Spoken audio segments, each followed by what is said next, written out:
wonderful experience it is always for us to come together as commanded by our Lord to worship Him together.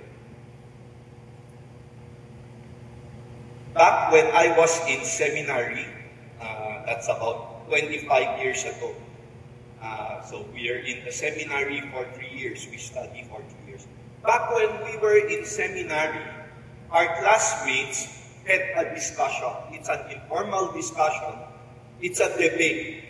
Because back then, I frequented Starbucks. I'm always at Starbucks.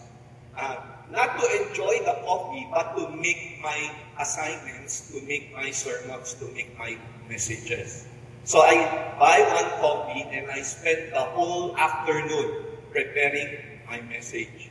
And even at night, I spend the night in Starbucks making my messages. So the question arises that when one of my classmates questioned, how can a believer, how can us believers spend during the time a Starbucks would cost something like 100, 150. Now it's about 200 plus.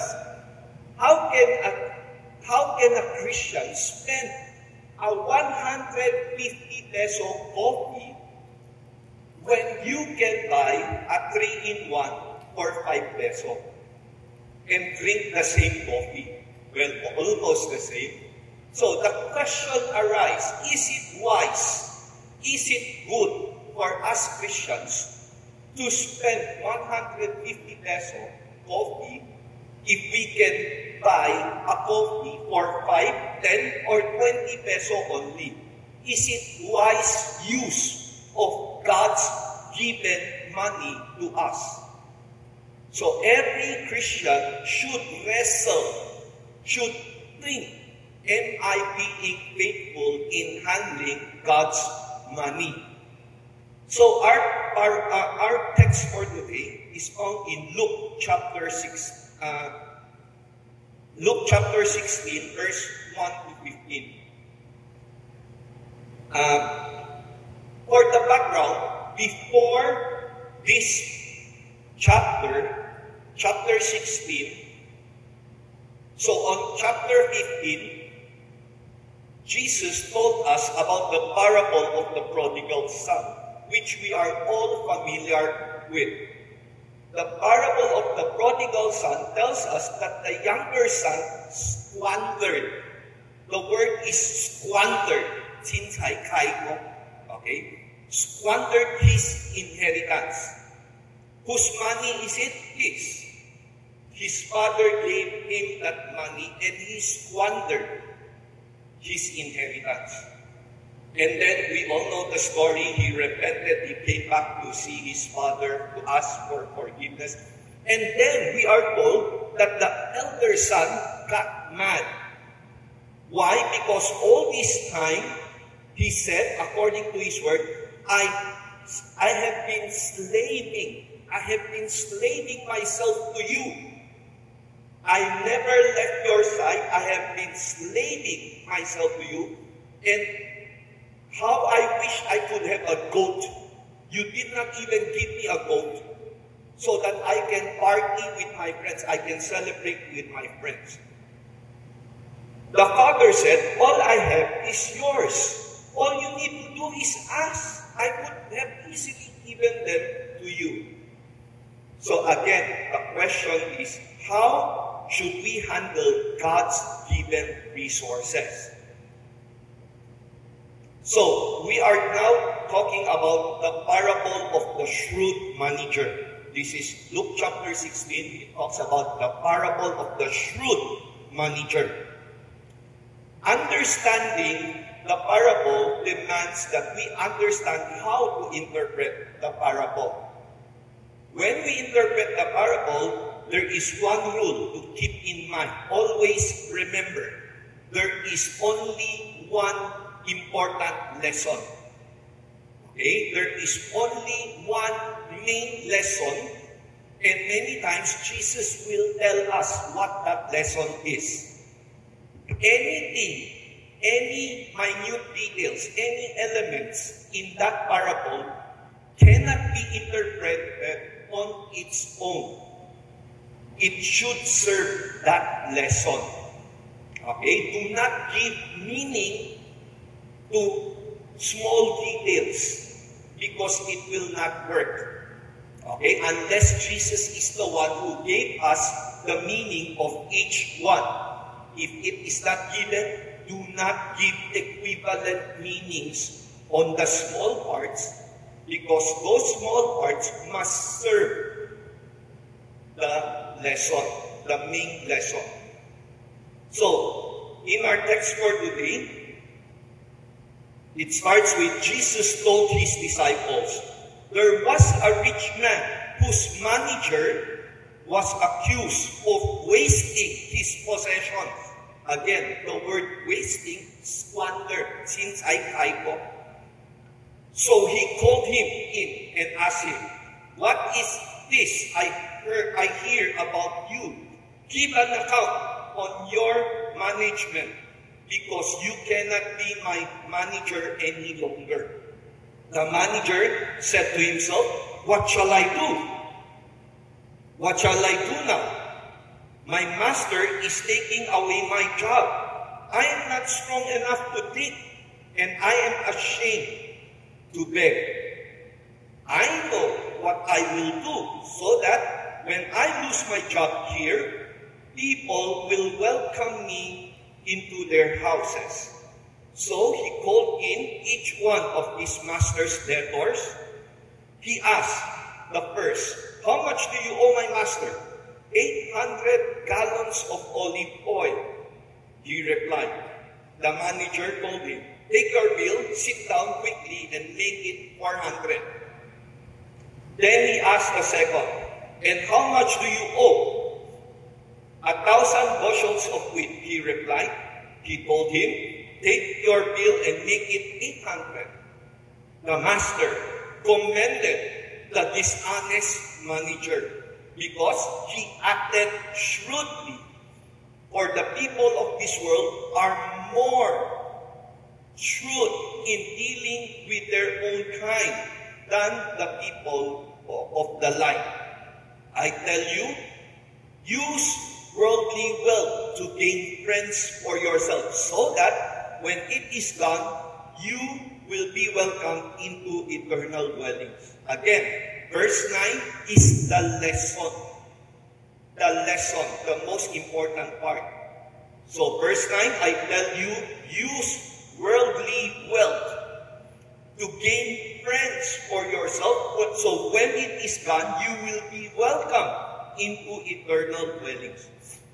Again, verse 10 is also the lesson. Whoever can be trusted with very little can be trusted with much. And whoever is dishonest with very little will also be dishonest with much. So, if you have not been trustworthy in handling worldly wealth, who will trust you with true riches? And if you have not been trustworthy with someone else's property, who will give you property of your own? No servant can serve two masters. Either he will hate the one and love the other, or he will be devoted to the one and despise the other. You cannot serve both God and money or mammon. Verse 14, the Pharisee who loved money heard all this and were sneering at Jesus. He said to them, you are the ones who justify yourself in the eyes of men, but God knows your hearts. What is highly valued among men is detestable in God's sight. So, first word we have to understand is manager. The manager of the master is being accused of squandering the manager's money. The manager in Greek, it's called oikonomos. Oikonomos is someone who is hired to work. Okay? You hire someone to work for you. Think of it as an agent whose responsibility is to invest the master's money to make more money for his master. Stockbroker. Okay, if you are into stocks, if you have a stockbroker, that is a manager. Or a banker. If you have money in the bank, your banker would call you, your money is already due. What do we do with it? Do we roll? Continue to roll? Do I put it here? Do I put it there? Again, he is thinking. He should be thinking for your interest. Okay? He is not free to do whatever he wants with that money. You are paying that person so that he would handle your money well. Many times, back then, these managers in Israel are commission-based. Okay? They earn money from interest. Okay? So if I sell and I get profit, I take a share from that profit. Very important, because later we will find out, when we read this, how can he do that? How can he slash the money of the manager in half, and the manager would still commend him? Well, many expositors would tell us it is his commission that he took away. Okay? So, again, the focus here is master's money, the master's asset. The focus is on the benefit of the master, of the interest of the master. These people, these managers, some of you are into business, you hire a manager, and you give them petty cash, right? You give them maybe 1,000, 2,000, 5,000. These money are yours, but for the sake of making things easier, you give them 1,000 so that they can use that money to make things easier. Oh, I need to buy a pen. You go to the master, I need to buy a pen. The master says, why are you still asking me that? Use. Again, the reason we give petty cash is so that we can make things easier. The manager is not free to use that petty cash for himself. It is to remove the red tape in the company, to make things easier. So he has some limited freedom to operate on how to invest. Okay? It is in his discretion on how to put it. The master will not busy himself every day looking at your drawer and see what happened to the 1,000 peso.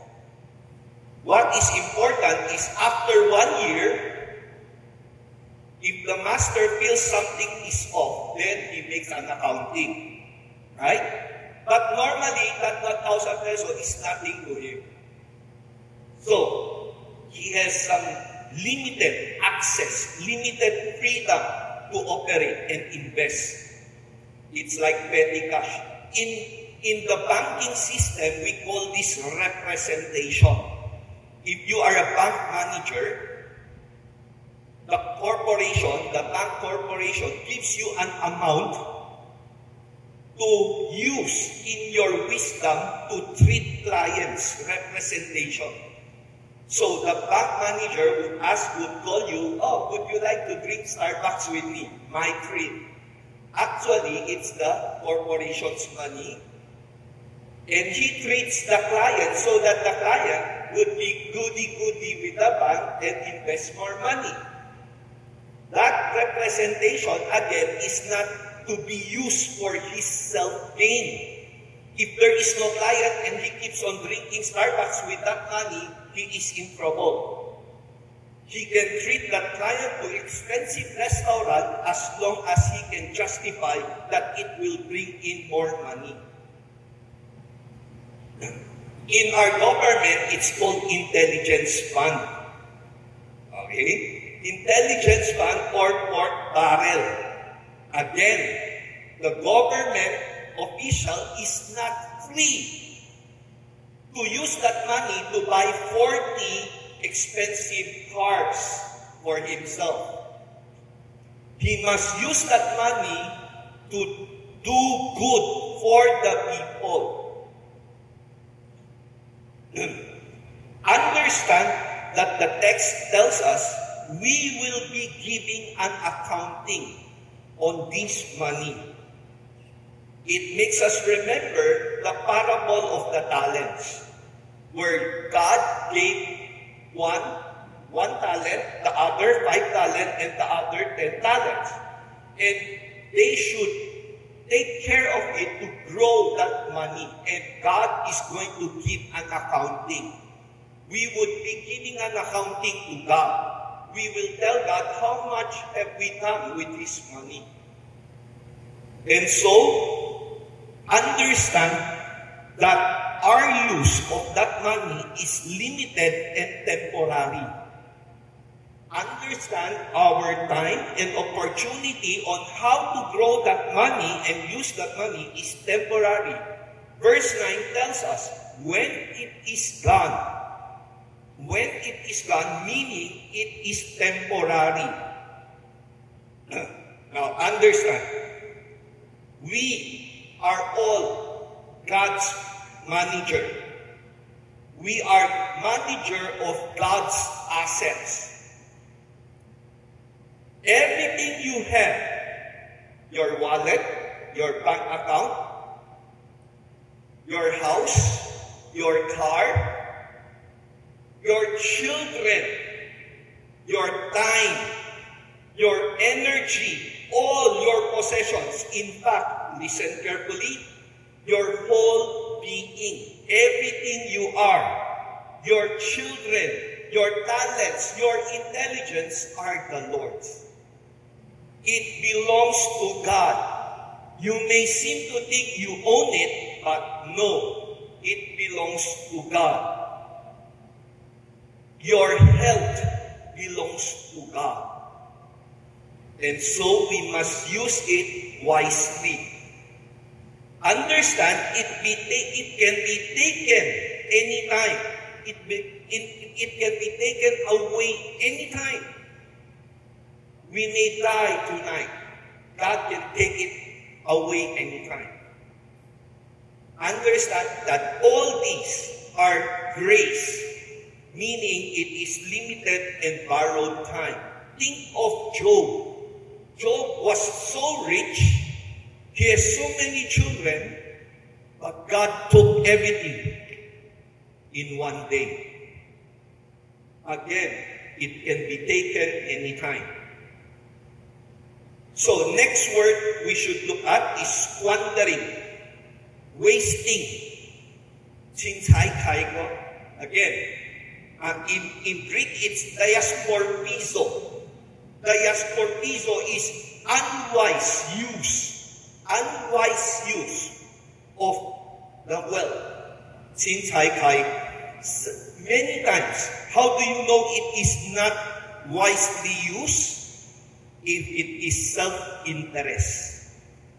If you spend it according to your pleasure, you bought 40 luxury cars.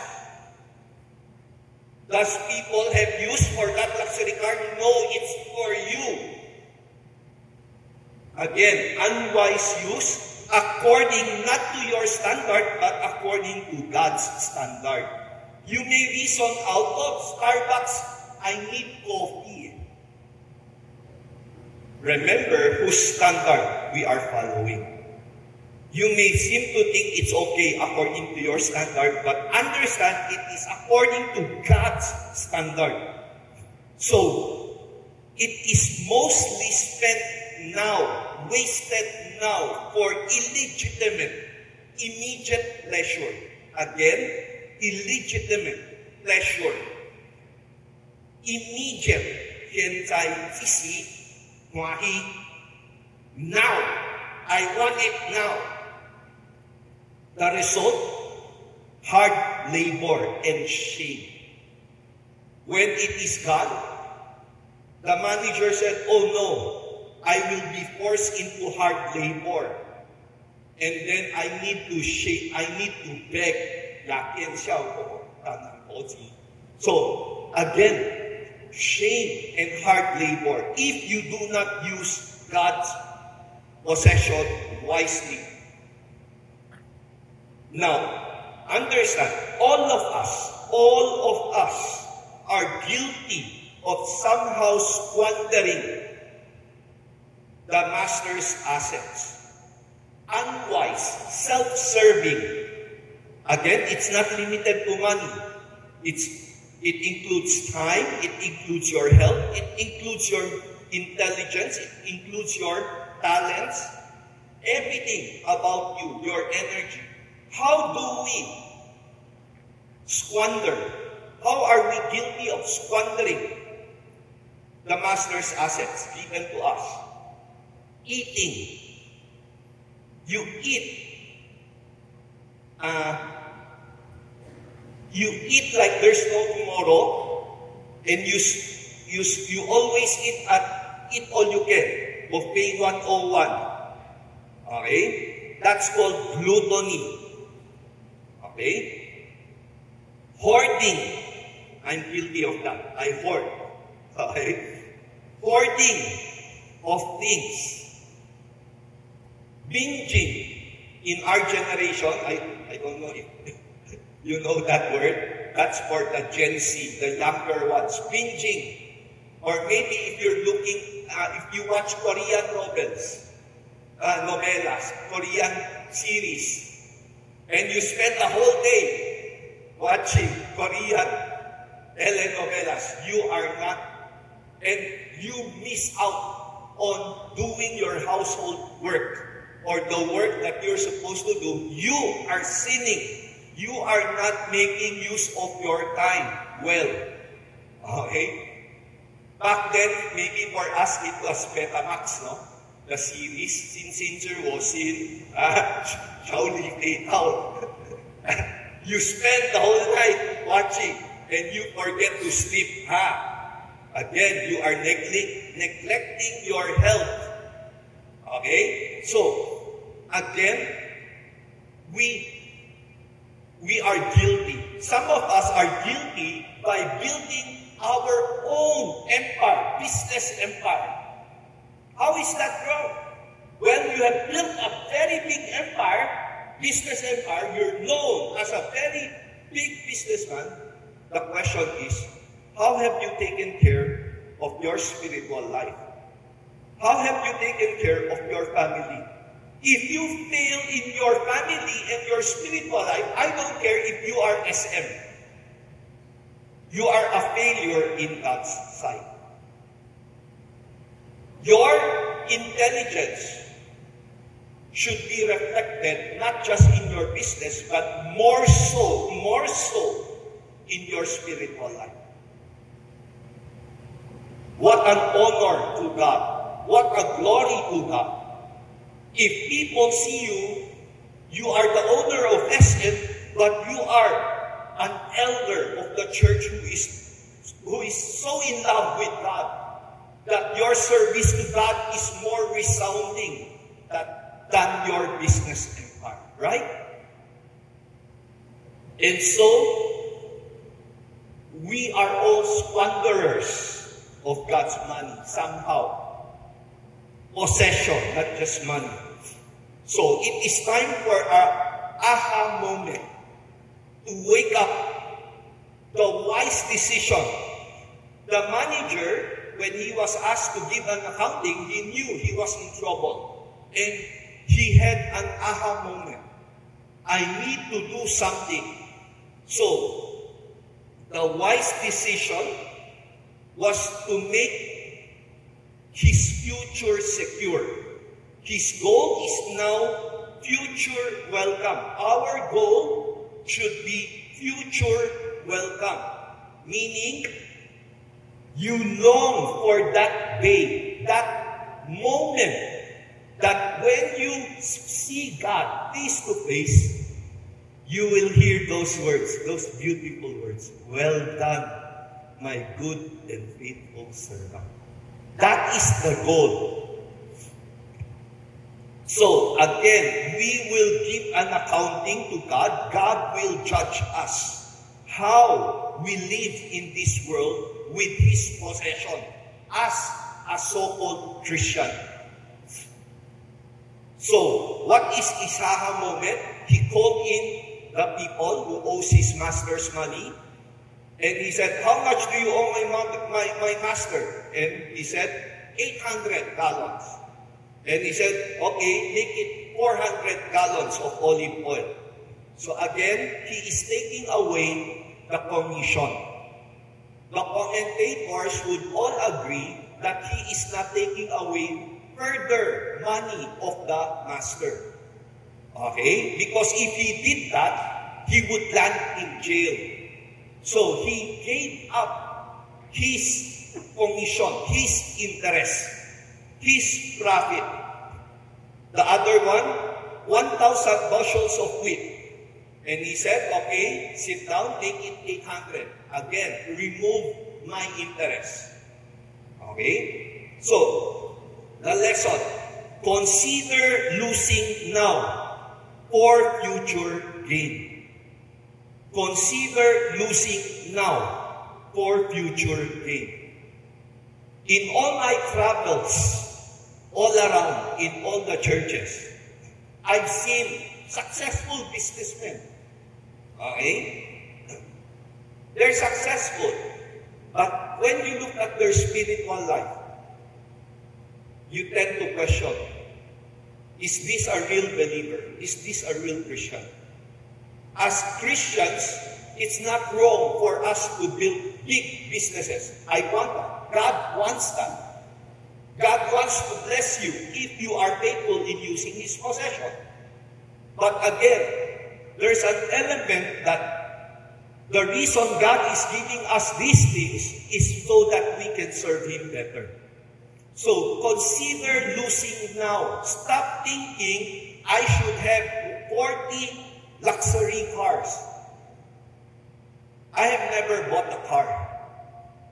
I have never bought a car. But that car that I'm driving is already my 4th or 5th. Okay? I don't have money to buy the car. Okay? So these are people whom God has impressed to somehow give me a car. Okay? And I have never, well, I do have a dream car, but I would just have to wait for the Lord's coming to give me that car. Because I cannot afford it. And I don't want to waste the money. Okay? God has given me. I'd rather use that money to serve other people for the gospel. So again, consider losing now so that you will hear those words. Well done, my good and faithful servant. Look at Zacchaeus. Zacchaeus was a chief tax collector. He earned so much illegal money. Okay? He was a traitor to his people. He got money and people hated him for that, for doing those illegal things. But when he became a believer, what's the first thing he said? Look, Lord, here and now, in the presence of the enemies of the crowd who hated him, he shouted, look, Lord, here and now, I give half of my possession to the poor. Half. And then if I have cheated anybody out of anything, I will pay back 4 times the amount. We computed, okay? If he has 100 million in the bank, and I ask people, how much do you think our government official? They have 1 billion in the bank. How much of the 1 billion do you think came from illegal means? How much? We would all agree that at least it's 90%, right? Right? And then, 500 million. And then, so 90 times 4, so it's 3.6 billion utang. He's lost. He has no money. Utang pa, negative. Why? Because he knew that God is more important. I will lose everything for God because I sinned against Him and He forgave me. Consider losing now, investing eternal. Welcome. So, we come to the Master's commendation. Again, listen. When we read this parable, we scratch our head and say, how can the Master commend his dishonesty? Okay? The word shrewd is actually, it means wise. The word shrewd means wise. So, the Master commended him, o lo'iko, commended him not for his dishonesty, but for his shrewdness, his prudence. The word in Greek, it's phronimos. Phronimos is wisdom, wise. Prudence, cunningness. Wisdom. It's wise, forward thinking. How do you know a person is wise? You have managers, right? You have managers. How do you know that your manager is wise? Many times, when you see that manager forward thinking, he can see ahead. Oh, next year, there will be many troubles. We need to do this right now, do this right now. So when the trouble comes, you're not affected.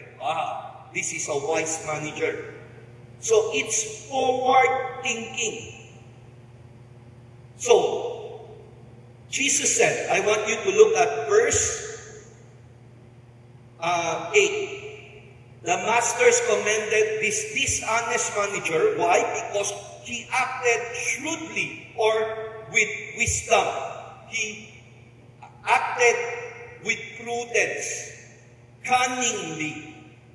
And then he went on to say a very curious word, a very curious phrase. Very weird. The people of this world, the unbelievers, the people of this world are more wise. The people of this world, the unbelievers, are more shrewd, wise in their dealing with their own kind than the people of the light, than the Christians. How can Jesus say the unbelievers are more wise in their dealings of their own kind than the unbelievers, than the believers, than the Christians? Let me put it this way. Okay? We all know Coke, Coca-Cola. Right? We drink Coke. Everyone knows Coke. Coke has been existing. It was created 130 years ago. 130 years ago, Coke was started. It was created. So it has a history of 130 years. Do you know that the second most known word in the whole world is Coke? So you go to the jungle of Timbuktu, wherever that is, in Africa, in Nigeria, wherever, you go all over the world. When you say Coke, most likely, people will say, oh, Coke, we know Coke. It's the second most known word. What's the first? Okay. Everyone knows okay. Everyone knows okay.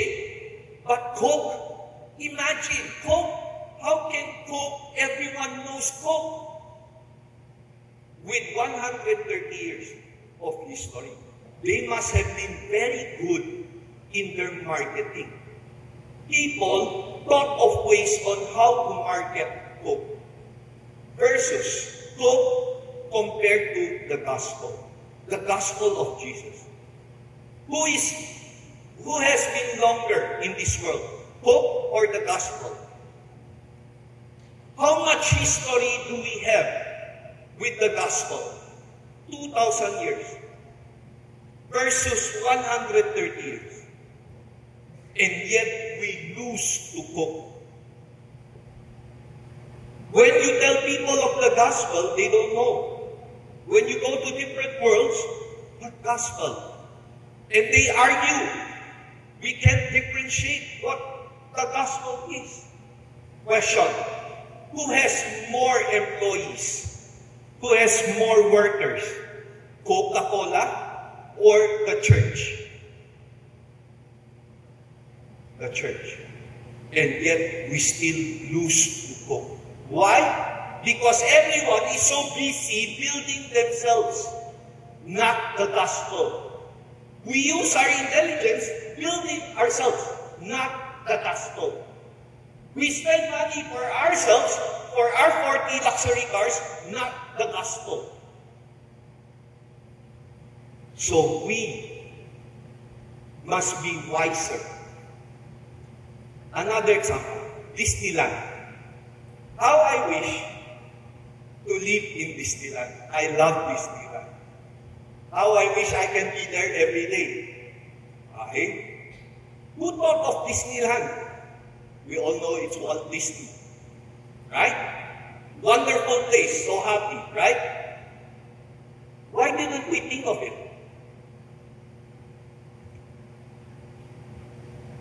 The Bible is so full of wonderful stories. We do not even need to invent like Disney tries to invent stories. It's full of wonderful stories. We can make our own Disneyland. Right? Yung Space Mountain, siya nga pansin, yung Space Mountain, yung roller coaster. Dark, right? We can start with that, beginning, your creation. In the beginning, there was darkness. And then the Lord said, let there be light. And then creation and everything. The Bible is so full of stories. It's so easy for us to make a Disneyland of the Bible. And then we can invite people to come and experience. And then we can share the gospel. Just imagine if we have thought of that. But no, we have never thought of that. It's time. We don't need to make a very big Disneyland. We can start small. In your own backyard, you can make a little something for children to enjoy, and then you let them in, and then you share the gospel. Start small. Invest in the church. Invest in the people of God. Versus how we invest in our professional managers. How much do we pay our corporate managers? When I ask my young people who are working right now, they earn more than 100,000. That's more than what I make in 6 months. They make it in 1 month. Why? Because people invest more on their business than their spiritual life. Let me ask you, who has more important job? Who has the more important job? The pastor, the worker of the word, or your manager? Your spiritual life is more important. I've been a teacher, okay? And I've seen parents spending so much money for extracurricular activities, spending for kumon. Okay? Kumon, ice skating tutorial, whatever, extracurricular. Spend so much money. But when it comes to sending their children to spiritual camps, conference, mahal naman, 8,000, so expensive. Again, what is more important? Spiritual life of children or their talents, their intelligence? Again, we have a problem. Take care of the spiritual life of our children. So, on a personal level, question, how do people identify us with? When people look at us, what do they see? How do people see you are using your cunningness, your wisdom? Again, when they see your business, do they see, oh, you're a good businessman, but I don't know about your spirituality? Shouldn't it be the other way? When people look at your spirituality, he is amazed, and then only to find out you own that very big business? Again, invest in our spiritual life. The lesson, Jesus said, use worldly wealth. The word is mammon. We all know this. Use worldly wealth that God graciously, mercifully allows us to use to gain friends with God, to be welcome, to enjoy eternal dwellings one day. By trade, I am a purchaser. Okay, I'm a purchaser. I used to work in our company as a purchaser. That's my gift. I can find, back then, even until now, they call me the Divisoria King. Ask me anything, I know where to buy it. I know the cheapest price for it. Okay? The sale are always attracted to me. So, that's a talent God has somehow given me. The sales are always attracting me. So, how do I use it? Do I use it for my own gain? Do I use it for my own gain? Again, every time I go shopping, which is every day. Okay, I'm a freelancer. I always spend every day, whether in MOA, SM MOA, or Ayala Manila Pay. So if you want to find me, I'm just in those two malls. I'm making my sermons every day in the fast food. Okay? I spend my day shopping. Okay? So, how do I use my talents for God? I always, when I go shopping, I look at things, every second, I think, how will this benefit the church? How will this help other churches, other people? So back then, 15 years ago, I joined UEC Malabon. On my first week, we had a meeting. There was a group, 16 of us, going to Nueva Vizcaya. During the week of Yolanda, Typhoon Yolanda. We're in Nueva Vizcaya. No electricity, no signal. So, very dangerous. If Yolanda hits there, we're dead. And so we were meeting. The mission team were meeting. And they were saying, we need to have some form of communication. Cell phones won't work. No signal, no electricity. So we need some form of communication. So they say we need walkie-talkies. And Pastor Hart said, okay, let's see who has walkie-talkies. I have 2 at home. And JR says, oh, I think I also have 2. So 4. There's 16 of us. And I said, I raised my head. I think I have 100. Okay. I have 100 of these. How come a pastor has 100 of these? Well, I import it by lot from the US, eBay.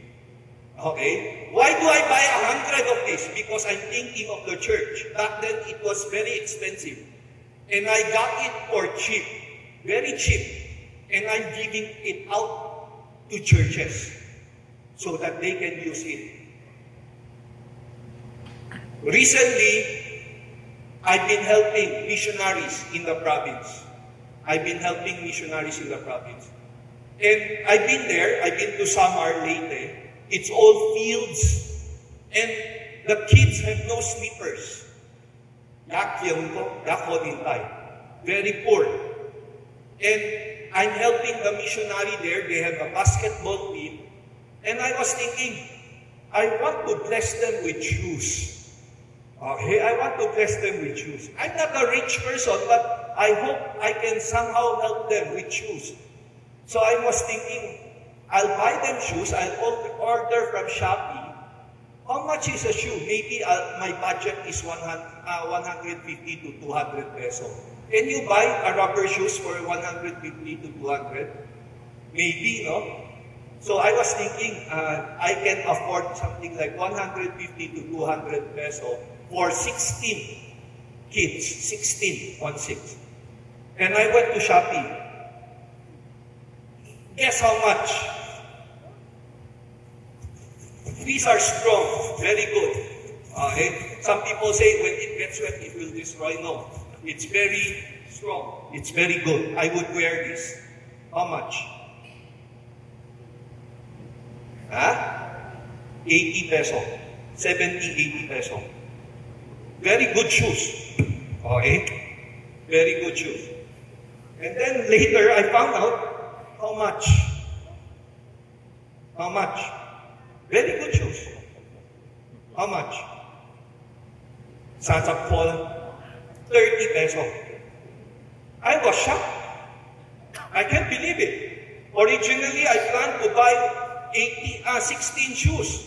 I end up buying, as of now, 280 plus shoes. Kaya mahiya.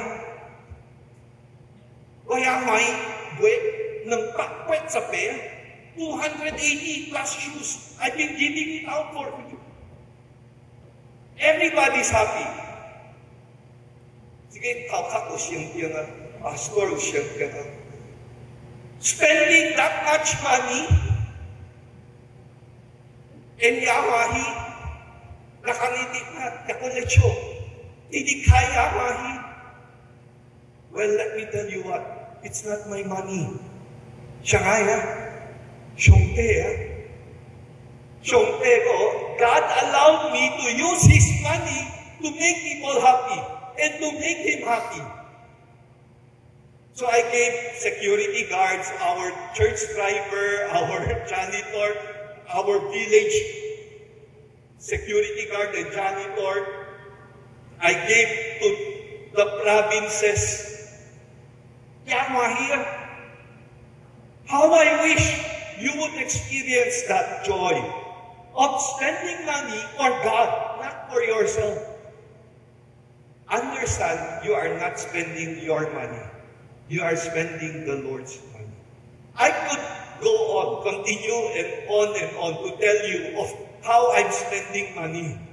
Every week, I go to church with toys in my hands. The kids would come one by one. Every week, I have so much toys at home. I'm a hoarder. That's my sin. I'm a hoarder. I make kids happy so that they would happily come to church and we can share the Bible to them. They would have an impression of wonderful things in the church and wonderful people. You can also do the same.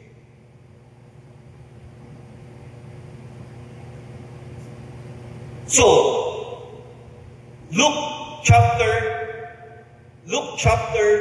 16, verse 10. Whoever can be trusted with very little can also be trusted with much. Whoever is dishonest with very little will also be dishonest with much. What are the traits of a wise manager? First, he is trustworthy.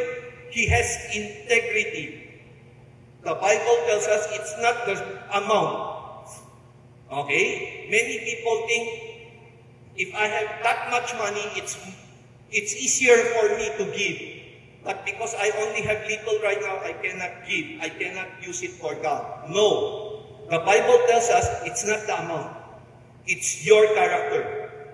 Are you faithful in using that small amount for God? Again, remember, it is someone else's property. It is God's. Who will give you your own inheritance if you are not faithful in using God's own money? Matthew chapter 25, verse 21. His master replied, "Well done, my good and faithful servant. You have been faithful with a few things. I will put you in charge of many things. Come and share in your master's happiness." 2 Timothy chapter 4, verse 6. "For I am already," this is Paul saying towards the end of his life, "I am already being poured out like a drink offering. I am wasting away. And the time has come for my departure. I have fought the good fight. I have finished the race. I have kept the faith. Now there is in store for me the crown of righteousness, which the Lord, the righteous judge, will award to me on that day. And not only to me, but to all who have longed for His appearing." Every one of us should look forward to that wonderful day. Second, the servant must be loyal.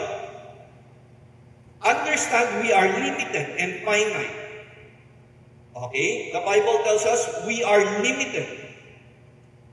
So, because of that, we should be loyal. Look at verse 13 of the passage. You see the circles, and then there's the line, and then there's the X.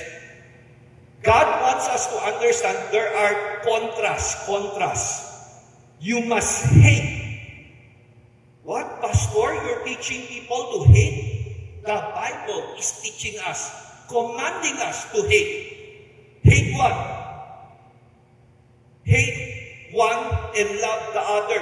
Be devoted to one and despise the other. You must hate money. I hate food. A lot of people love food.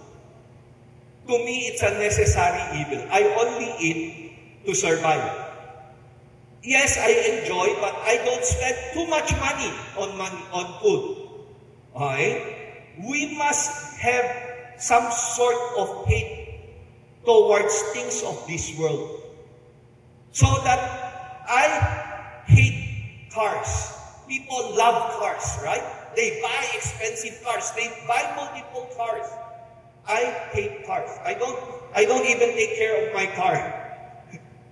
People wash their cars every day. My car has not been washed for many months. Why? Because I only use it to drive me here to there, here to there, here to there. That is a necessary evil. Necessary evil. The only reason I have that is so to bring me from here to there, not to make it my baby, not to spend for it. So you must learn to hate things of this world so that you can love God. So I don't spend my time polishing my car because my time I can use for the people of God. Love God. Love the people of God. Hate your car. Hate food. Love people. I don't eat in expensive restaurants. The only reason I go to expensive restaurants is if I'm treating a fellow missionary. I want them to enjoy good food. And so I spend more. But on my own, Jollibee lang, pwede na. Again, hate things of this world. Love God. You cannot have both.